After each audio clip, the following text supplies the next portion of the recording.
Et après, à la première séance, j'ai aussi vu son style d'interaction et comment dire, son univers d'être assez calme, assez posé, très à l'écoute. Alors, c'est peut-être le point commun de tous les psys, mais en tout cas, ça m'a vraiment rassuré et je me suis bien senti, donc j'ai eu envie de continuer comme ça.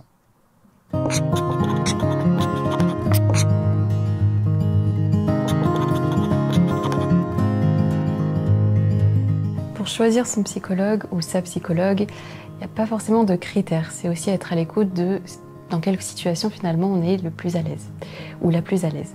Donc par exemple, est-ce que je suis plus à l'aise avec un homme, avec une femme, avec une personne en présentiel ou en distanciel? Est-ce que ça me parle plus? Pour aussi me sentir dans ce premier pas d'accompagnement. Donc du coup, pour le choix de la personne, ça s'est fait via Mocacar sur le site pour le coup. Je voulais d'une part une personne qui me reçoive en physique, je trouvais ça important, je voulais pas forcément faire de vidéo, vu que c'est une première pour moi. Et après, j'ai pu voir aussi ces petits, on va dire, ces thèmes de prédilection ou ces thèmes abordés qui me semblaient correspondre à ce que je voulais faire avec elle. Et après, à la première séance, j'ai aussi vu son style d'interaction et comment dire, son univers d'être assez calme, assez posé, très à l'écoute. Alors, c'est peut-être le point commun de tous les psys, mais en tout cas, ça m'a vraiment rassuré et je me suis bien senti, donc j'ai eu envie de continuer comme ça. Enfin, la première idée a été quand même d'essayer de trouver un psychologue. Et j'ai commencé à lire des choses sur les accidents, les traumatismes, les personnes qui accompagnaient les personnes comme moi, en fait. Et je suis tombée sur plusieurs articles qui parlaient de l'EMDR, une nouvelle méthode sur ce qui correspondait, il me semblait, à moi, ce que j'avais vécu. Donc j'ai commencé à chercher des psychologues qui pourraient m'aider. Et j'en ai trouvé une. Pour expliquer avec mes mots un peu cette rencontre, d'abord c'était de la recommandation. Je pense que j'y serais pas allé sans du bouche à oreille. C'est une thérapeute qui fait de la gestalt thérapie. Alors je suis pas un grand spécialiste, mais c'était un travail en fait sur les émotions, le rapport à l'environnement, les interactions avec tout l'environnement, que ce soit proche, professionnel, plutôt qu'un travail sur nos racines les plus profondes, sur les traumas. Et le fait d'ancrer ça dans le quotidien, dans l'émotion, dans les sentiments, ça me convenait beaucoup plus pour rentrer dans le sujet. Et cet angle-là m'a aidé à bien commencer. Ouais. Le MDR, qu'est-ce que c'est?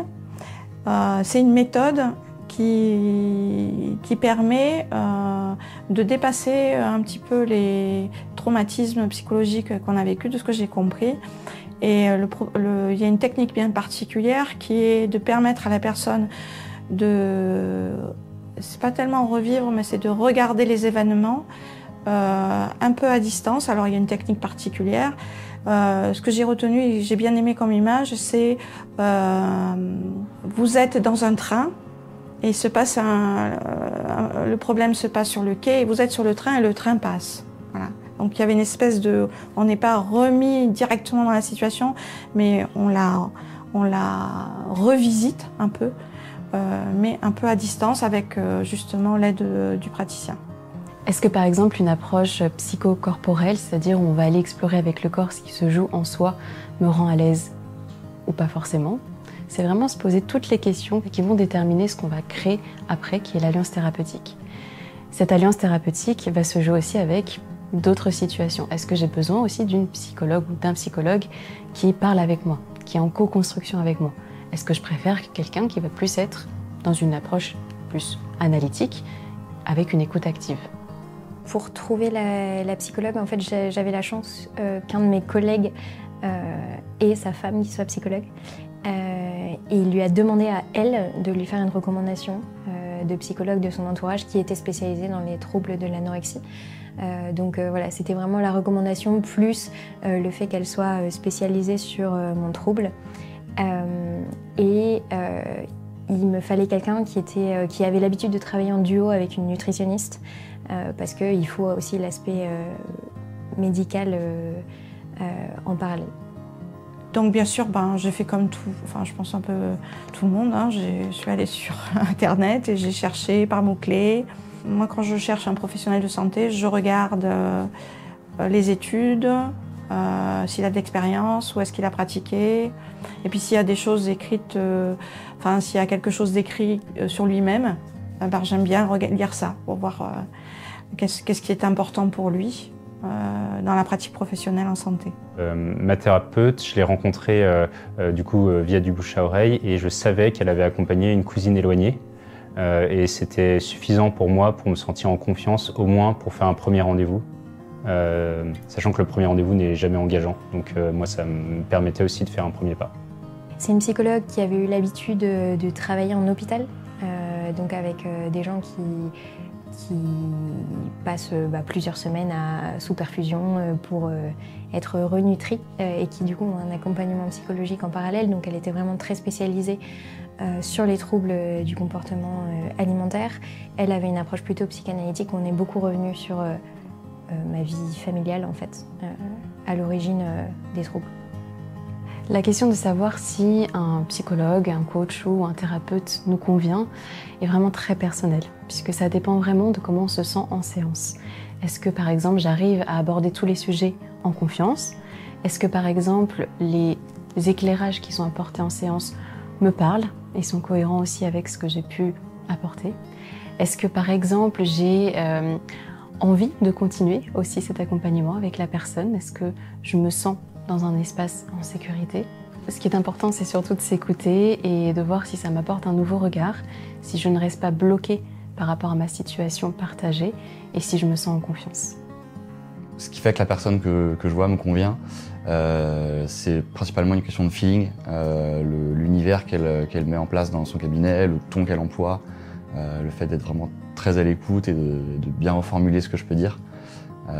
Ça m'aide à continuer et à avancer sereinement. Je suis arrivée à deux personnes qui avaient toutes les deux fait des études, pratiqué le MDR, alors plus ou moins la deuxième. Et puis cette personne, c'était une femme et elle avait toute une présentation où elle expliquait ce qu'elle faisait, comment elle faisait, ce qui était important pour elle dans son exercice professionnel. Et ça m'a beaucoup intéressée et j'ai trouvé ça assez authentique. Donc je me suis dirigée vers elle et en plus elle habitait dans mon village. Je pense que j'étais pas trop dans une optique de remettre en question la personne qui m'avait été conseillée. En fait, j'avais confiance dans cette personne qui me l'avait recommandée et je me disais, elle fonctionne en duo avec ma nutritionniste et j'adorais ma nutritionniste. Et du coup, je me suis dit, très bien, elles ont l'habitude de travailler ensemble, je fais confiance à ces personnes-là et j'avais pas trop de mal dans les premières séances à me livrer. Donc je me suis pas dit est-ce que c'est pile poil la bonne psychologue pour moi, et c'est plus après avec le recul où je me suis dit il y avait peut-être des moments où j'étais un peu moins à l'aise. J'ai pris contact avec elle par téléphone et donc on a échangé sur le but de mon appel. Elle m'a dit qu'elle pourrait me voir si j'avais besoin. Elle m'a expliqué un peu comment elle travaillait, donc elle m'a redit des choses par téléphone. Et en fait, j'ai fait le choix de cette personne, je n'ai même pas appelé l'autre en fait. Parce que déjà, j'ai trouvé qu'elle me dise qu'elle n'avait pas beaucoup d'expérience et qu'on verrait comment on pourrait faire ensemble et que si ça ne me convenait pas, de toute façon, je pouvais arrêter. Bon, j'ai trouvé ça très authentique, alors ça m'a inspiré confiance. Donc je suis allée la voir et ça s'est très bien passé en fait.